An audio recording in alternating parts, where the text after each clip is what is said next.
Life is short. Oh? I didn't think I would see you here. Are these two your friends? Yes. We had the fortune of meeting not too long ago. They are quite a knowledgeable and talented pair, and a pleasure to be around. Traveler, we were just discussing the history of Rex Lapis. Would you like to listen? This, good sir, seems not to appreciate the almighty power of the Lord of Geo. As a professional archaeologist, I'm inclined to correct some of his erroneous views. We are discussing the whereabouts of the first Mora. The first Mora? As everyone knows, the Lord of Geo taught the ancient people of Liyue the craft of smelting, creating goods that allowed them to develop trade with the early nations of that time. Today, Liyue holds the sole right to cast Mora in the entire continent of Teyvat. The world's very first Mora should have been cast by the hands of the Lord of Geo himself thousands of years ago. According to my research, as well as my own hypothesis, I believe that this coin of unique historical significance has been passed down secretly through the years as a kind of token. For example, perhaps the Qixing who control the Liyue use it in some kind of unknown ceremony they hold when they come to power. No. My research indicates that the first Mora coin is not such a simple thing. Mora is a catalyst. This we all know. Even today, Mora is used in the mystic arts for its curious properties of weapon enhancement. The world's first Mora would no doubt possess the strongest power. My next historical treatise will boldly expound on the newest findings from my intense decade-long research. That is, that the Lord of Geo used this original Mora as a catalyst to enhance a dagger and a sword. A dagger and a sword? Well, buy the book when it comes out to read the full story. For now, I will only reveal this. The one who finds the dagger shall become supreme in Liyue, and the one who finds the sword may be crowned Liyue's sovereign. I can't say I agree. Let us not speak of the authenticity of the dagger and sword first. But Mora and money came about simply because they are a convenient measure of a contract's value. Rex Lapis just meant for Mora to serve as a catalyst for people to exchange and trade. The world's first Mora is probably just an ordinary coin created by Rex Lapis. As for its fate, the same as all Mora, I suspect. It was simply spent somewhere. I think that Mr. Hanshua's hypothesis seems reasonable. Mr. Zhongli's argument, on the other hand, lacks any evidence. How can you so easily dismiss the Lord of Geo's profound foresight? No, I am not debating right or wrong. I am simply stating a fact. Enough! Do you think you understand the Lord of Geo more than me? I know but little about history, and I wouldn't dare to brag. But discussion is meaningless if everyone has the same opinion, no? Well then, answer me this. Long ago, when Liyue Harbor was being constructed, the Lord of Geo taught the people how to build houses. The model home he used to teach them was completely cast from Mora, correct? That is correct, indeed. Okay, then tell me. Why would the Lord of Geo do something so extravagant, if not because of the mystical power that Mora contains? There's a simple explanation, really. To the god of wealth and commerce, what material is easier to get than Mora?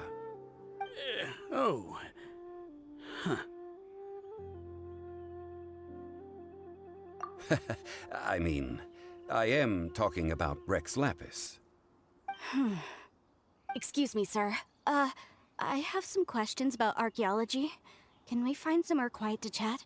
I mean, if it's okay with you. Oh, it's no problem at all. But may my friend accompany us? Perhaps they could be of some help. Of course. They can come if that's what pleases you, sir. Let's go.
What I'm about to say is a bit disrespectful of the Lord of Geo and would draw a lot of angry looks.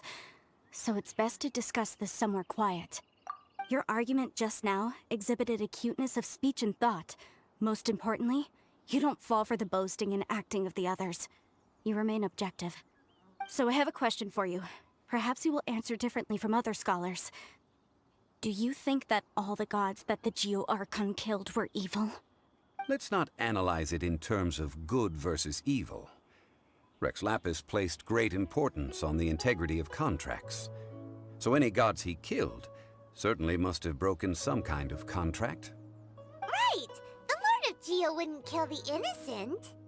But when I was doing some research, I learned about the legend of the god of salt. The god of salt, Havria, was a very kind god, but she encountered Morax one day in battle. Morax used a rather underhanded trick to assassinate her. What? No way! This bit of history is a long story. But you may not like the truth when you hear it. Don't worry, please tell me what you know. This event, I've already searched for answers for a long time. Quite so. I don't know where to begin. Over here, Mr. Zhongli. I've been looking for you. So you're over here all this time. Put down your weapon and stay back. Otherwise, Paimon's reporting you to the Millilith. First of all, I'm not holding a weapon.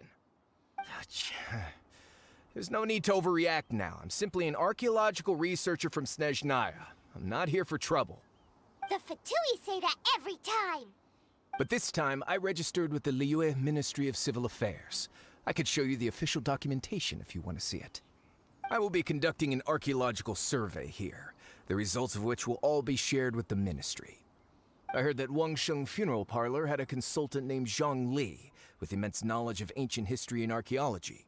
So I paid Wangsheng Funeral Parlor a handsome amount to hire Zhongli as my own consultant while I'm in town.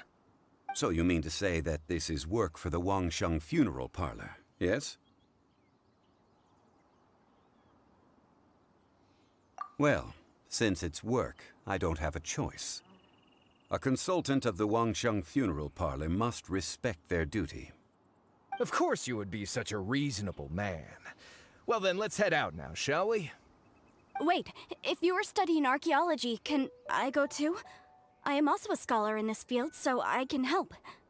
That will give us a chance to continue the topic we were just discussing. Oh, and you should tag along too. This experience may be of help to you on your future adventures. It is a story from before the rise of the Seven. Although the god of salt has already perished, it will still be a meaningful experience for your journey. Wait. This is an archaeological expedition, not a tour group. That's too many people. But this friend of mine has a treasure-finding talent, surpassed by no one. It will surely be of great help to us. Oh? What talent? If my friend espies a treasure chest, they will absolutely find a way to open it. Hey, Paimon's good at that too. Well, that is quite enticing. All right then. Well, let's go. There's no time to waste. When the Overlord of the Vortex was crushed by the Jade Chamber recently, perhaps something of interest was washed ashore. An ancient artifact would be good. Traces of ancient activity would be great. But a piece of the god's limb would be even better. Who knows what surprises we may find.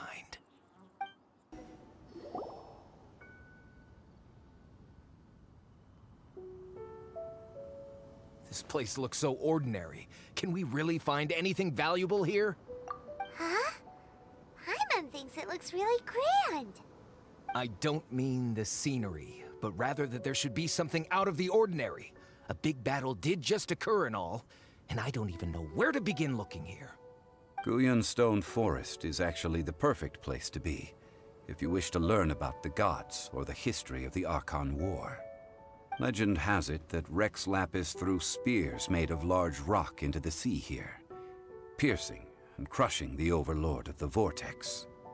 After many years of wind erosion, those stone spears have turned into the unique rock formations we see now.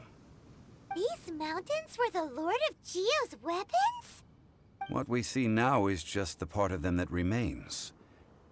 The stone spears hurled by Rex Lapis all those years ago were much greater, both in number and in size. But due to the different angles they landed at, their large centers of mass, erosion by seawater, and years of gravity, many of them have been completely swallowed by the sea. So besides wind erosion, the initial collapsing of the stone spears also played a big part in the formation of Guyun Stone Forest. Well, a god able to fight one so powerful as Rex Lapis was certainly very strong in its own right. Indeed. This is where the value lies in research at Guyun Stone Forest. Most of the objects from that time were lost to the sea. But the gigantic waves created by the overlord of the vortex have given those sunken objects a chance to see the light of day again. So you're saying that if we look carefully, we'll be able to get very, very rich. I mean, rich with archaeological knowledge and historical value, yes? That's all I seek in life. Well, since we brought so many people, I think it would be best to split up and look. Okay then. I will go with my friend here.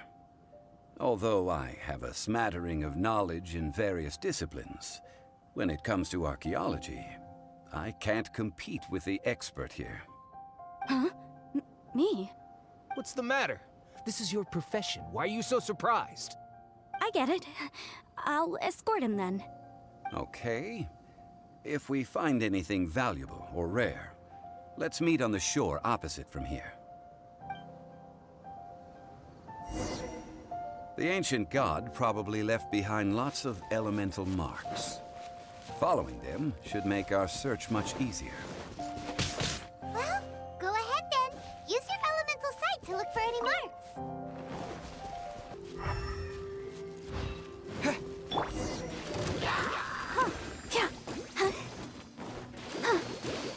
Freeze! Out of the frying pan, into the fire! Cool it!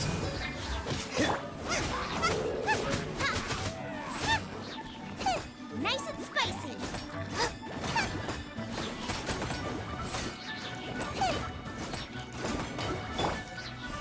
Terra smash!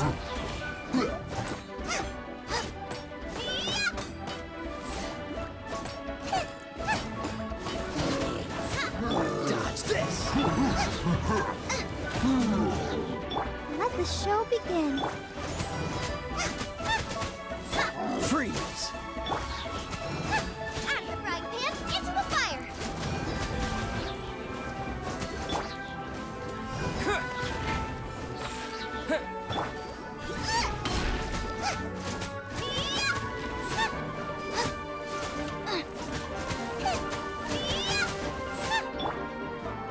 Terra smash! Boba, get them!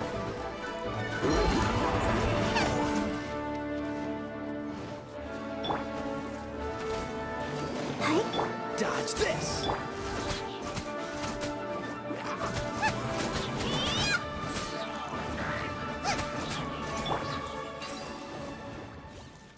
Why are there enemies here? Guyun Stone Forest is a place where a god was defeated, and its remnants still affect the area to this day. They're gathering together here. But why? See that object in the center? Perhaps it emits the remnant strength of the god. That would certainly attract them. But the hydromanic monsters... I have a contract, and must put my personal feelings aside. Go ahead. Defeat them, and recover the relic.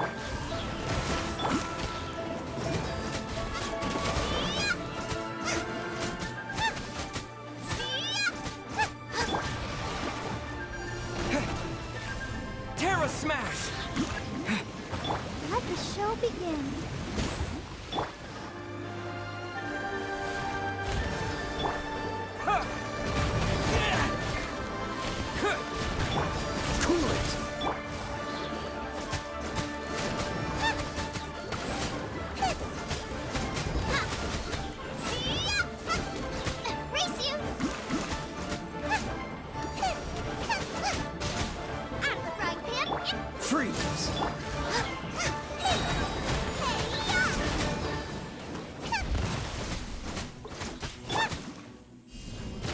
Smash!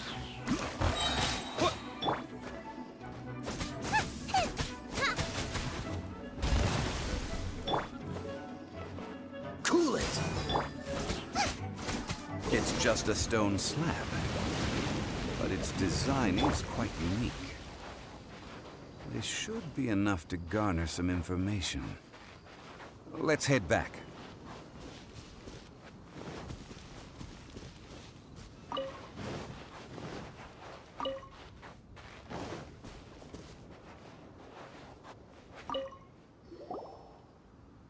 You call yourself a scholar of archaeology?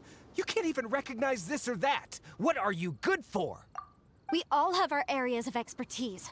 I already tried very hard to explain. Oh, stop arguing! What in the world happened? This girl just keeps bragging about how she's an archaeologist, but she doesn't even know anything about the surrounding ruins. I even know more than her. She left me to rely solely on guessing, experience, to find anything valuable to take back. Ugh, what a waste of time. I've just been researching the god of salt, so I'm not familiar with sea relics. Is that so strange?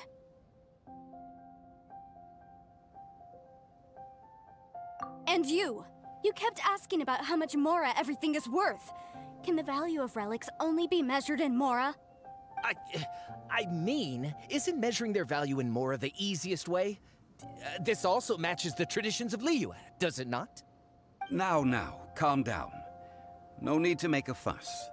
We were able to bring back some intriguing objects. Let's have a look. Oh, what a shame. These objects were indeed washed ashore by the Overlord of the Vortex, but they have nothing to do with the god besides being in the vicinity at the time. This stone slab we found, however, has a mysterious pattern and faint aura of divine power. Perhaps it will be useful for research purposes. Quick, give it to me. At least we didn't come for nothing. The power of the gods, yes! This is good. Oh, but these other objects are certainly worth a little something, right? It should be enough to cover the cost of hiring you. It's all mine. So, it's only valuable for research if there are remnants of divine power on it? Not at all. My quest to uncover the history of the god of salt is because history can tell us about culture and beliefs. But you're just trying to use archaeology to get rich. Nonsense! I'm a professional archaeology researcher from Snezhnaya. I swear, if I'm lying, may the Lord of Geo strike me down. Oh, by the way, you probably don't want to sell that teacup. Oh? Why's that? That's not an ancient teacup. It's part of Ningguang's collection. It must have fallen here along with the Jade Chamber. So unless you want to mess with the Qixing... Ah, I see. What a shame. It was of such high quality, too. See? You do want to sell these objects! But, so what? Why can't I pursue wealth both intellectual and material? Don't be so simple-minded. All right, then. No need to stay here any longer. I'm rather quite intrigued by the God of Salt, too, actually. Let's go to Terrae next.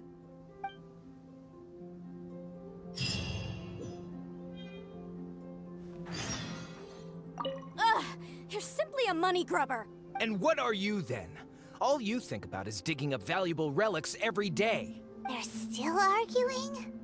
Ugh. Let's not bother them.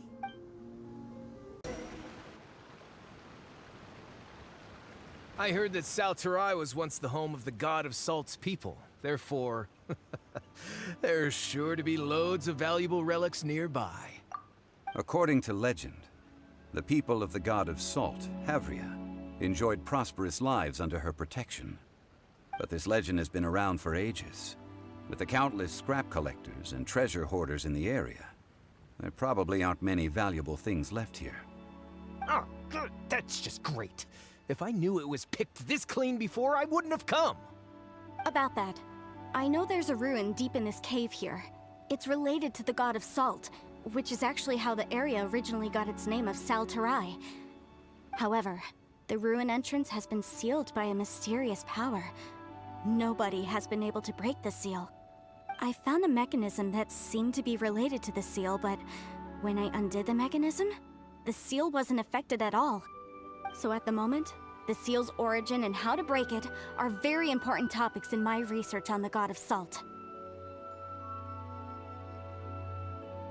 I don't know, there's no concrete evidence, but I'm pretty sure the seal is meant to hide some kind of long-forgotten truth. The God of Salt was a benevolent god, adored by the people, not to mention powerful. She wouldn't have any kind of shameful secrets to hide. So, the one who wants to hide some truth is very possibly her killer, Morax. This doesn't sound like something the Lord of Geo would do, though. Who cares about all that? It sounds like countless treasures of the God of Salt lie within this ruin, just waiting for someone to find them, right? You weren't listening at all, were you? Even if there's a mountain of treasures inside, nobody can get in if the seal isn't broken. Ah, but we have the illustrious Mr. Zhongli with us. He looks like he knows just about everything. A little seal shouldn't be any trouble for him. This seal seems to be quite ancient. Even Mr. Zhongli may not know all of its secrets. I may know something about it. What? Over the years, I've heard various rumors with bits of knowledge about seals. Although their references seem rather disorderly, they do in fact contain the secret to breaking seals. Let's go take a look at the mechanism Miss Wanyan just mentioned. Okay, since Mr. Zhongli says so, follow me then. Here it is. There's some debris scattered here that, when put together, look like they definitely had to do with the God of Salt. According to the inscription on the side, if one looks from a certain angle, the secret to the mechanism will be revealed.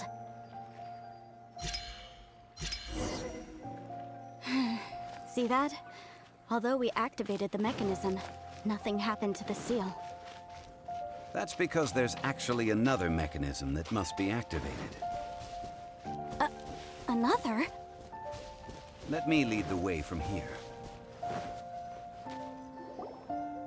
This place seems familiar. Huh, I remember. I think there's some elemental monuments here. So you're saying they're related to all this? When I investigated the seal last time, I had someone with a vision accompany me.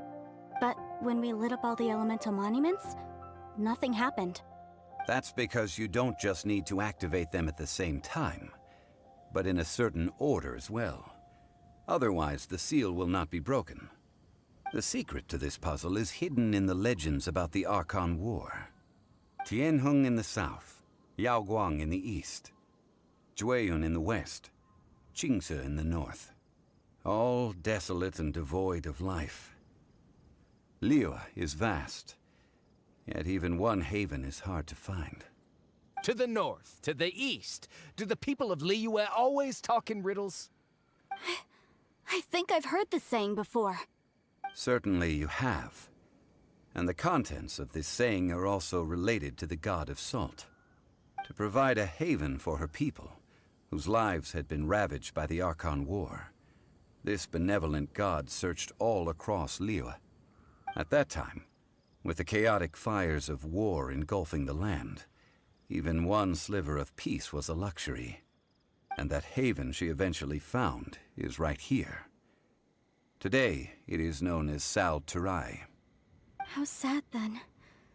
In the end, this peaceful place was destroyed by Morax. Okay, enough with these ancient stories. Now that we have the clue, hurry up and break the seal. Whatever happened doesn't matter as long as we can get inside that ruin. Tianheng in the south, Yaoguang in the east, Jueyun in the west, Qingce in the north. With this clue, you should be able to solve the puzzle.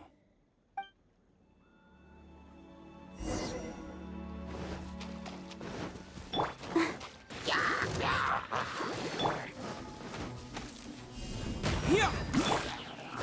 Boba, get them!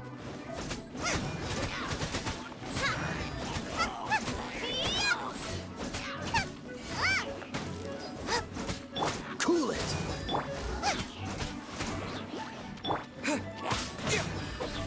Terra smash!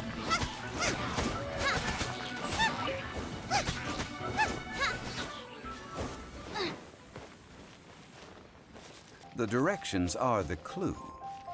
Give it another try.